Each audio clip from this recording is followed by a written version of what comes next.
Now we get the question that is going to scorch the internet. Controversy. Let's go. Is Nocturne HD Remaster a bad remaster? Oh boy. Before we answer that, let's just address what the remaster added or possibly even detracted from the original game. Probably. Okay. Number one, Merciful difficulty was added as a free download. If you want it, you can download it. In Merciful difficulty, this is baby mode. We've established this. Damage dealt to enemies is doubled. Damage received from enemies is halved. XP earned from battles is tripled. Maka earned from battles is quintupled. Player hit evasion rate is greatly increased, and counter rate is lowered. That's one. Experience received from battles is tripled. Are you fucking kidding me? How much of a baby do you need to be for that? Jesus. Oh my god. I'm almost... Can you imagine how quickly you play through this? Oh my god. You're going to be... Just leave auto attack on. Dude.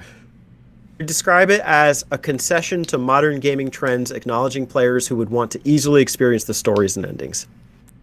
That's what they... Okay.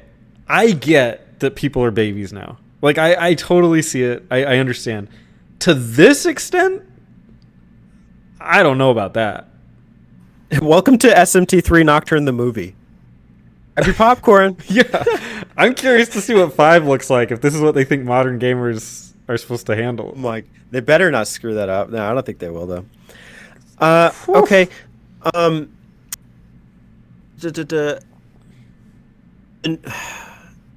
This is a remaster of the Maniacs Chronicle Edition, which had Raito Kuzunoa stand in for Dante as a special edition, preempting Devil Summoner 2. So that allows you to play as him very late in the game, if you get to that, and also to have some significant cutscenes and interactions with him. So as opposed to getting the Devil May Cry crossover, we got Raito Kuzunoa. With, I should add, a Maniacs pack, which is DLC that you could download. Any thoughts or care about that?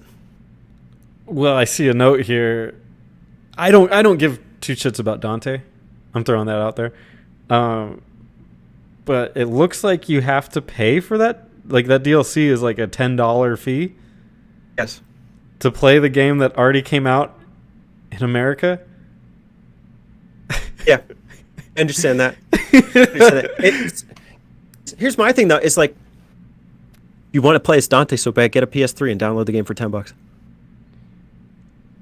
Which is, I guess that's kind of a hypocrisy, right? It's because, like, you could download this game for $10 on the PS3, or you can download the DLC for this game for $10 on the on the PS4. So, yeah, I mean, as a matchup, it doesn't look good.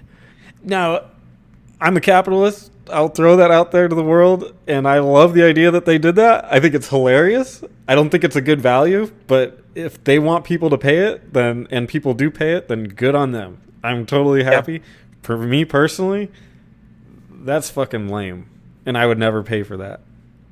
I think it's... But would you rather get the original at $49.99 with Raito as $10 DLC, or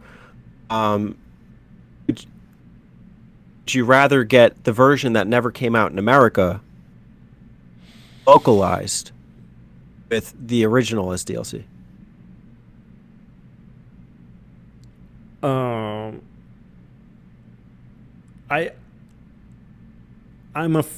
Okay, me personally, I don't care about Raito either. Neither one of them, like, I haven't played that game, so it doesn't really matter to me. I think the Amala Labyrinth adds a lot of value to the game. So that being part of it, I think I'm happy with the version I have. That was already there. No, that was added content. That was in Nocturne. That's why Dante was originally right, but that wasn't in the original version. What are you saying? In the original version released in Japan, that was not. No. Oh, yeah. Okay, that's what you mean. I thought you meant Nocturne in the West. So it's just like a little distinguishing point. You're right. Okay. But the version that are you asking, would I rather have the American version or yes, the newest? Okay.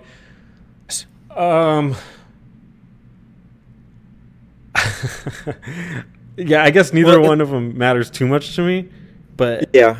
but I think the gamer that knows that this is the one that had Dante in it would want Dante in it.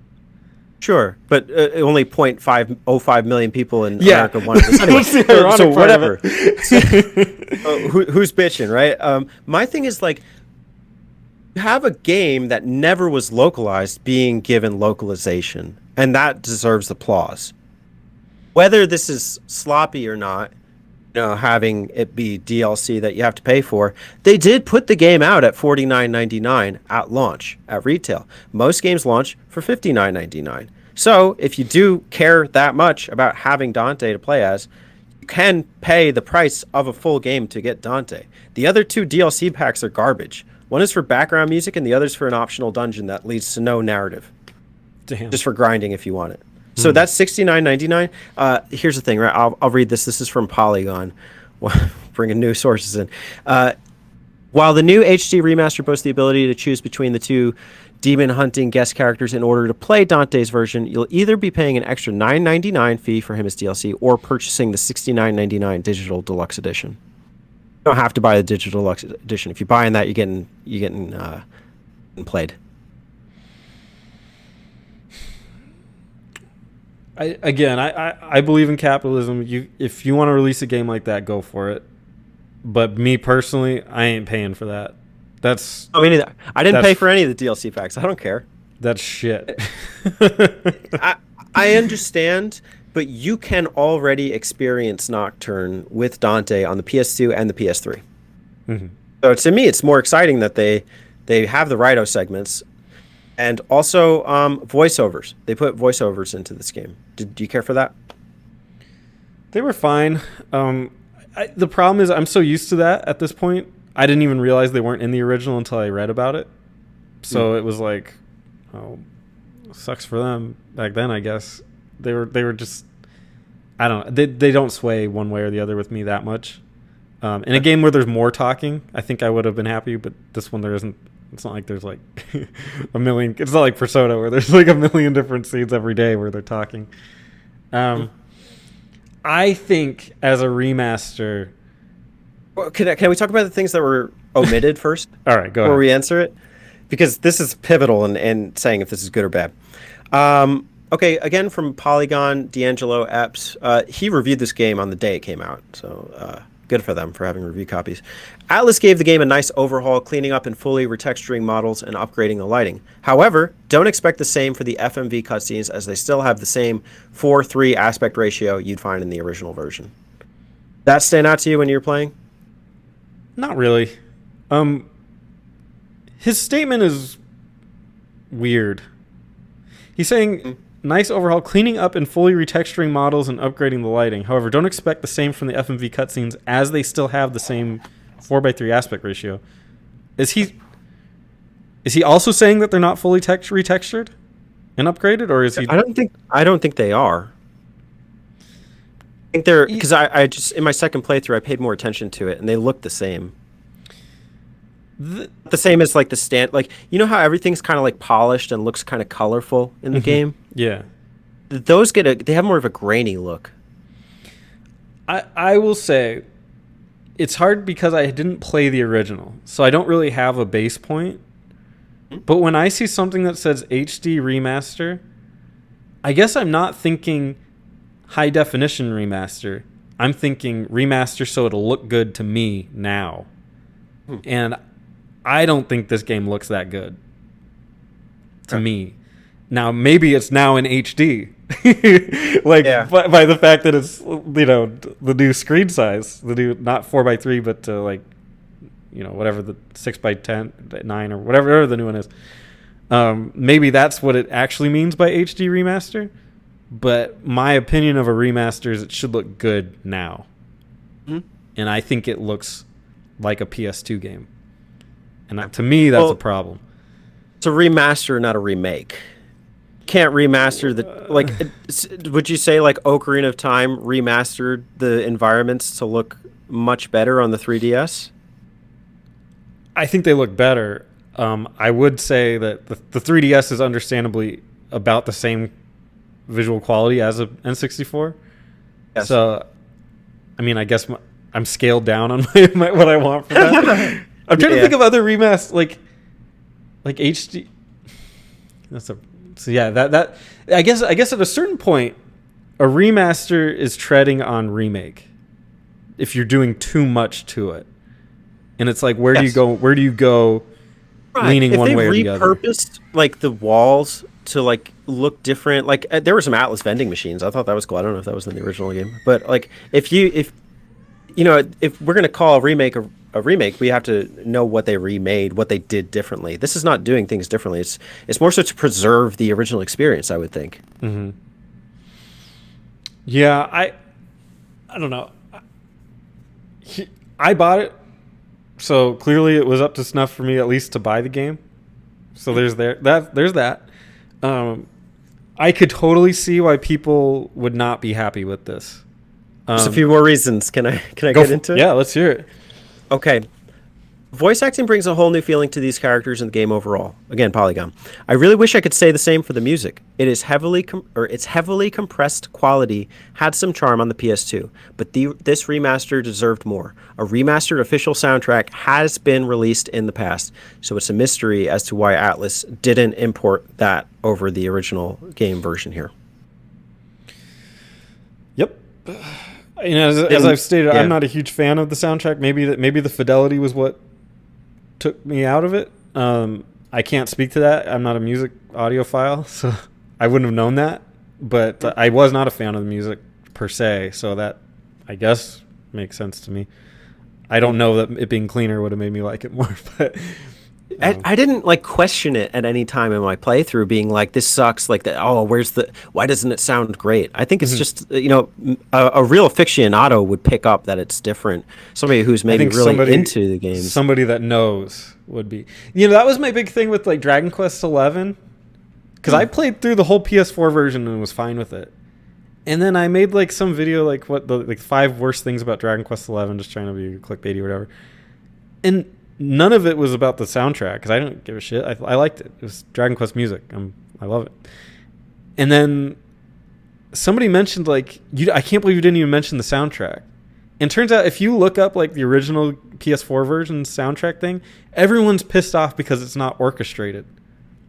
But it is like a different. It's like synthesized or whatever. But I thought it was perfectly fine. Like I didn't notice or care that much at all. I mean, I'm sure I would notice the difference, but I think it's when people know that there's like a better version, they decide that they hate the current version. Yeah, it just becomes a talking point. Yeah, like, but they didn't have the original or the newest soundtrack. It's like it's an excuse to complain about like Atlas doing stuff. And then like the other thing is like, well, we have the price tab, right? Because you're paying for what? You're paying for a version that's outfitted for modern consoles with voice acting, and it's $49.99. Everyone's focused on what you pay after the fact, which would be $69.99 if you get all DLC packs. When's the last time you got all DLC packs for a game, or any? Yeah.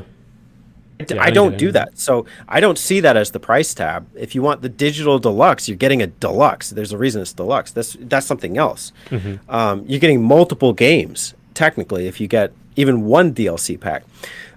So the price tab is not. It's not a valid take on whether or not this is a good remaster, because you can get this game on sale right now for like $15 cheaper than the list price. You get on eBay for $30. You could get it like, well, I guess you say you could get the PS3 version for $10. So I mean, if you want to make arguments about the price, it's just because like you want it's just because you're being kind of a stickler for it, Yeah, I would say it's not a good look for a remaster, but it is a remaster in every sense. I do think 50 is probably a little much for what we have here and again, I didn't play the original, but it looks like a port. Now, it might be cleaner. Like, the textures might be a lot, like, they touched up and everything would be better. But damn if it doesn't look like a port of a PS2 game. So I had some problems with the visuals, actually, and even some other stuff, too, in my playthrough. Did you ever notice, right before you go into combat, that your main character's like shadow would appear right in front of him, or like a kind of like transparent look of him? Maybe that's what it was. I noticed something weird, and I couldn't quite like figure it out. But maybe that's what it was. Was it something like that? Because it always looked like the camera was pointing at something different, and then it was sometimes like the demons coming right into combat. You would just see their outline right before the battle or something. I noticed that a couple times. It's nothing game breaking. It's just like little off-putting things that maybe should have been touched up. Yeah, it's the unfortunate thing of a very solid RPG with some questionable packaging. That unfortunately, modern gamers are so fickle. Like back then, you could. This is the only. I mean, game of the week, but still, back then, JRPGs, you couldn't get that many. Like even in the PS2 era, I mean, they were kind of dying. Like JRPGs, they were trying to make them like different combats and everything. So traditional JRPG.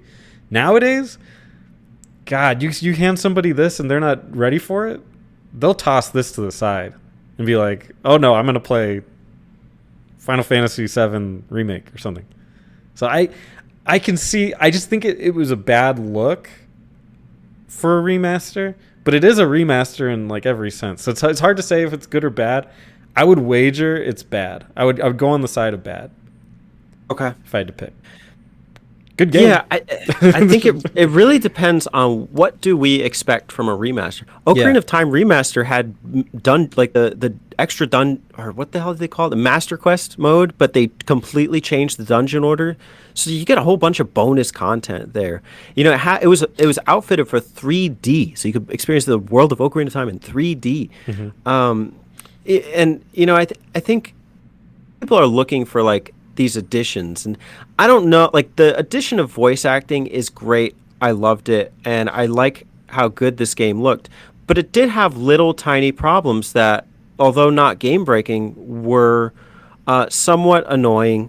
Like I had the game crash a couple of times, and I wonder, like only when I would go into save rooms or another room. It happened like once on my most recent playthrough, 3 times on the first playthrough. I wonder if that's even a problem on the PlayStation 2. You can get this game for cheap, like on the PlayStation 2 or the PlayStation 3. So, it is like, well, what am I paying for here? I saw up here that due to for the Asian release published by Sega, the Chronicles content with Dante was originally omitted. Due to protests from the Chinese consumers, the Chronicles content was eventually offered as DLC for Chinese players. It was free for a 2-week period before becoming a paid item on January 7th of the following year in China. Like, I get it. These companies got to make their money, and I'm okay with it, like supporting it in the hopes of like SMT5 being that much better. But I also am willing to question, to what extent am I willing to support lame what's the word here I'm looking for? Lame practices by these video game companies, such as it should have had more test runs so that like the crashing didn't happen. I've heard the Switch one has problems, so that the texturing was really beautiful and you couldn't even argue it. So I wouldn't even call out like the transparent character things. I only played this game twice. How long does it take to realize that and to fix it up? And Atlas today is not the Atlas of 2003. They have Sega money. Yeah. Get some of that. Throw some of that Sonic money in there, bro. Like, yeah. So I could say it's a bad remaster. I didn't mind supporting it, and I'm happy to support it. But I don't want to have these questions again. Yeah. And that's the thing. Bad remaster, maybe. Great game, yeah. So it's like you could have a problem with it, but if you want to play a great JRPG that's not going to hold your hand because they don't make them like this anymore, then you should still get it. Yeah, it's not the best remaster, but it's better than most of what you're playing right now. So it was a breath of fresh air. Like, I was so happy to experience it. And the chances of me playing this on the PS2, none. Chance of me playing on PS3, maybe a little higher. I'm not big into the PS3. I just got it, but not playing this on the PS4, like it was a win. I could share gameplay. I got tons of gameplay saved, and Gonna need that. I was able to live stream. It's all yours, man. Use it up. I need it too. I was able to voice chat and like stream and experience the game that way without the hassle of setting up my capture hardware. I was able to put the game on power save mode. You know, so if I had to run, I could do that. So like, just the mere existence of it on modern platforms was great. I'm sure Switch owners can appreciate that stuff too.